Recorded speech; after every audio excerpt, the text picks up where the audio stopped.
Hello and welcome to Livewire's Buy, Hold, Sell. My name is Chris Conway. Today we are taking a look at 5 quality growth stocks for the next 5 years.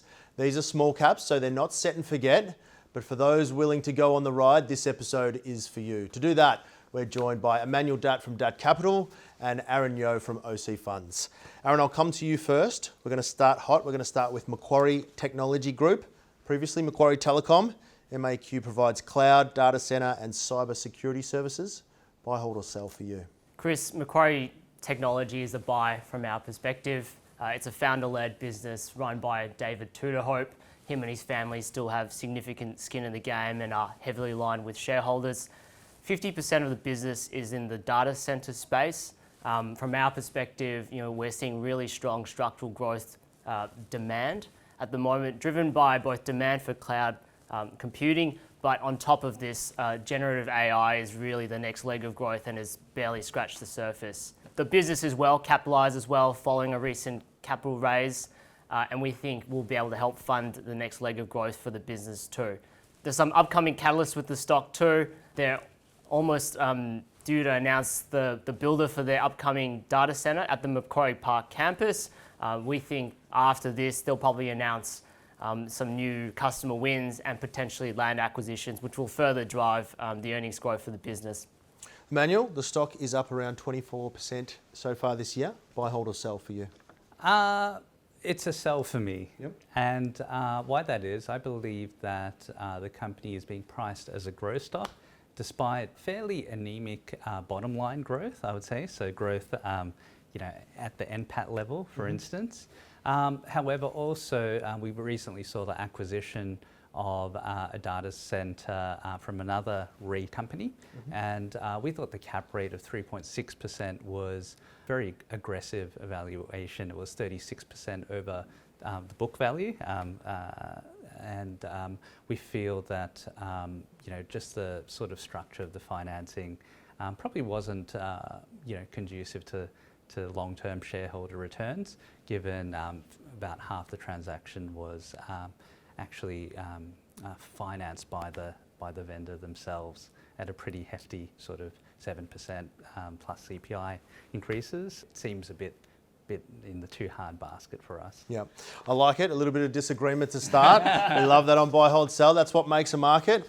Emanuel, I'll stay with you. We're going to talk AUB Group, a group of retail and wholesale insurance brokers, not the most exciting business in the world. 570 locations globally. Buy, hold or sell for you? I think that AUB is a buy. It trades at a pretty strong valuation, but then I think in this case you're really buying quality. It's got a very good, strong competitive position in all its major markets, but also being a broker, it also has exposure to increases in insurance premiums that we're seeing in the present day, but also expecting decent growth going forward as well. So for me, this is epitomises what a good growth opportunity looks like. Yep, we're all familiar with those insurance premiums, aren't we, out there? Aaron, the share price is up 4% year to date, but it's well off those March highs. Is it a buy, hold or sell for you? I tend to agree with Emanuel. AUB is a buy from our perspective. We think that the earnings outlook for the business is quite positive. It should be able to do north of 10% growth organically, plus through inorganic bolt-on acquisitions. The key drivers around that really around the premium rate cycle. It's come off its peak level, but it's still growing at very healthy sort of high single-digit rates, which we expect probably continue into the medium term. The claims inflation has gone through the roof in recent years. The actual amount of premium insured, there's a bit of catch-up that needs to happen there, which will further support that earnings growth too. So AUB is a buy from us. Next up, we have tech darling Megaport. It allows businesses to connect their IT infrastructure to a variety of worldwide networks. Aaron, I'll stay with you. Buy, hold or sell? Megaport is a buy as well. I don't want to sound bullish and everything, but we do think it's a buy. Firstly, we think its product is differentiated versus the more traditional telco peers who it's competing against. So we see a good opportunity for them to take share from traditional telcos. Secondly, they've got significant scale versus their next nearest networking as a service competitor. We think that they're years ahead effectively in front of their competitors. We also really like the new CEO, Michael Reid. We think he's done a tremendous job at turning around the business. He's reinvigorated, reinvested in the sales team, put proper alignment in place in terms of targets. And at the same time, the company's made significant investments in upgrading the capacity of their existing network too. We think that bode well with regards to greater uptake from their customers. Probably more medium-term trend as well, but we also do see these guys as a beneficiary from more demand for data as a result of generative AI. So it's a buy from us. Emanuel, the share price has surged 50% year to date. So is it too ritzy? Is it a buy, hold or sell? Megaport is a hold for us. Ultimately, it goes back to that valuation that you mentioned. I think that the market has priced in a strong period of growth. And we've definitely sort of seen that change in trajectory in terms of improvements in earnings momentum going forward. What that's really driven by is Megaport have a very good competitive position in terms of the underlying infrastructure. And ultimately, it's all about the utilisation of the infrastructure, which is improving. So even though the valuation for us is probably a little bit elevated, it's really, I think, a matter of earnings growing into that valuation, if you would, and we're happy to sort of sit and hold at this stage. Great. My favourite part of the show now, we've asked the gents to bring along a stock that they would like to hold for the next 5 years, a growth stock, of course. Emanuel, I'll stick with you. What did you bring for us today? Yeah, sure. So I brought forward WA1 Resources, which trades under ticker WA1 on the ASX. Yep. Why we really like this stock is that it's effectively discovered the world's second best niobium deposit in the world's best mining jurisdiction, Western Australia.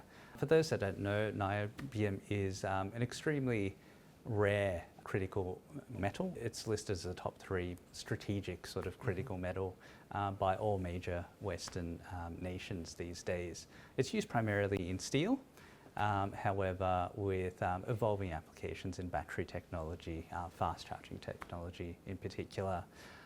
We really like this opportunity because on peer comparisons and transactions, typically we've seen assets of this nature, or the comparable sort of asset is a Araxa mine that provides 85% of global supply, and we've seen transactions of that asset, or for a portion of that asset, valuing the entire mine at US 30 billion. Right. I'm not saying that this is sort of a direct comparison, but it really does sort of give you an indication what this asset could be worth should everything play out perfectly. Not that it will, but one can hope. Exactly right. Fantastic. Aaron, growth stock for you for the next 5 years. What have you got for us? Yeah, Chris, my growth company is HMC Capital. The ticker is HMC. They're a real asset and alternative fund manager. They were listed in 2019 and have had rapid growth and now manage roughly $10 billion in assets under management. They've had a really good ability to identify and execute on complex transactions and have driven really strong returns for all of their investments, thinking sort of north of 20% IRRs, and they're still targeting roughly 20% ROEs for their next sort of round of investments as well. The company at their most recent half-year result announced that it was entering into a range of different verticals, starting new funds with regards to renewable energy, healthcare, and also in the data center space as well. We were quite excited about these opportunities. We think they're sort of longer term, large opportunities for these guys. And at the same time, they've done a really good job at recruiting talent to underpin the growth within these funds as well. The company's got a medium-term target to double its AUM to $20 billion over the medium term.